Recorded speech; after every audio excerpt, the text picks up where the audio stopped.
Recording by Marion Martin. The Haunted Mill by Jerome. Well, you all know my brother-in-law, Mr. Parkins, began Mr. Coombs, taking the long clay pipe from his mouth and putting it behind his ear. We did not know his brother-in-law, but we said we did so as to save time. And you know, of course, that he once took a lease of an old mill in Surrey and went to live there.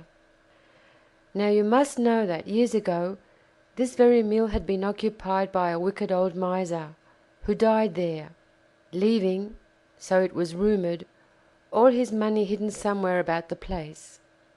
Naturally enough, everyone who had since come to live at the mill had tried to find the treasure, but none had ever succeeded, and the local wiseacre said that nobody ever would, unless the ghost of the miserly miller should one day take a fancy to one of the tenants and disclose to him the secret of the hiding place. My brother-in-law did not attach much importance to the story, regarding it as an old woman's tale, and unlike his predecessors made no attempt whatever to discover the hidden gold. "Unless business was very different then from what it is now," said my brother-in-law, "I don't see how a miller could very well have saved anything, however much a miser he might have been. At all events, not enough to make it worth the trouble of looking for it." Still, he could not altogether get rid of the idea of that treasure. One night he went to bed. There was nothing very extraordinary about that, I admit. He often did go to bed of a night. What was remarkable, however, was that exactly as the clock of the village church chimed the last stroke of 12, my brother-in-law woke up with a start, and felt himself quite unable to go to sleep again. Joe, his Christian name was Joe, sat up in bed and looked around. At the foot of the bed something stood very still, wrapped in shadow. It moved into the moonlight, and then my brother-in-law saw that it was a figure of a wizened little old man, in knee breeches and a pigtail. In an instant the story of the hidden treasure and the old miser flashed across his mind. "He's come to show me where it's hid," thought my brother-in-law, and he resolved that he would not spend all this money on himself, but would devote a small percentage of it towards doing good to others. The apparition moved towards the door. My brother-in-law put on his trousers and followed it. The ghost went downstairs into the kitchen, glided over and stood in front of the hearth, sighed and disappeared. Next morning Joe had a couple of bricklayers in, and made them haul out the stove and pull down the chimney, while he stood behind with a potato sack in which to put the gold. They knocked down half the wall, and never found so much as a fourpenny bit. My brother-in-law did not know what to think. The next night the old man appeared again, and again led the way into the kitchen. This time, however, instead of going to the fireplace, it stood more in the middle of the room, and sighed there. "Oh, I see what he means now," said my brother-in-law to himself. "It's under the floor. Why did the old idiot go and stand up against the stove, so as to make me think it was up the chimney?" They spent the next day in taking up the kitchen floor, but the only thing they found was a three-pronged fork, and the handle of that was broken. On the third night the ghost reappeared, quite unabashed, and for a third time made for the kitchen. Arrived there, it looked up at the ceiling and vanished. "Umph! He don't seem to have learned much sense where he's been to," muttered Joe, as he trotted back to bed. "I should have thought he might have done that first."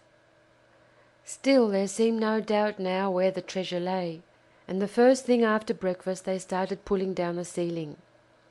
They got every inch of the ceiling down, and they took up the boards of the room above.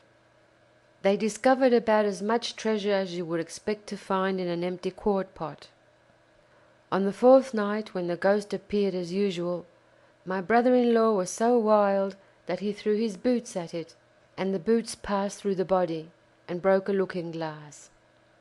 On the fifth night, when Joe awoke, as he always did now at 12, The ghost was standing in a dejected attitude, looking very miserable.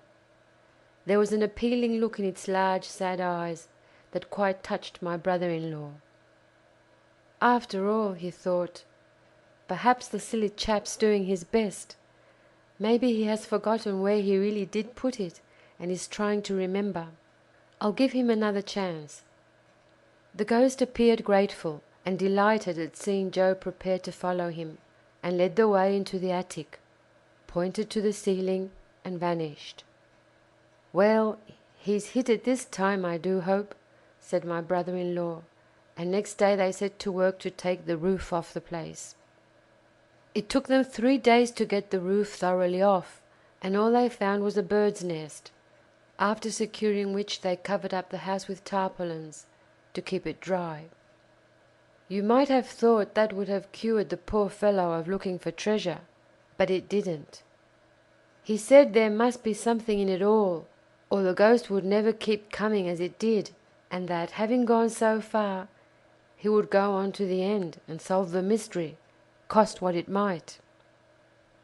Night after night he would get out of his bed and follow that spectral old fraud about the house. Each night the old man would indicate a different place, and on each following day my brother-in-law would proceed to break up the mill at the point indicated, and look for the treasure. At the end of 3 weeks there was not a room in the mill fit to live in. Every wall had been pulled down, every floor had been taken up, every ceiling had had a hole knocked in it, and then, as suddenly as they had begun, the ghost's visits ceased, and my brother-in-law was left in peace to rebuild the place at his leisure. What induced the old image to play such a silly trick upon a family man and a ratepayer? Ah, that's just what I cannot tell you. Some said that the ghost of the wicked old man had done it to punish my brother-in-law for not believing in him at first, while others held that the apparition was probably that of some deceased local plumber and glazier, who would naturally take an interest in seeing a house knocked about and spoiled. But nobody knew anything for certain.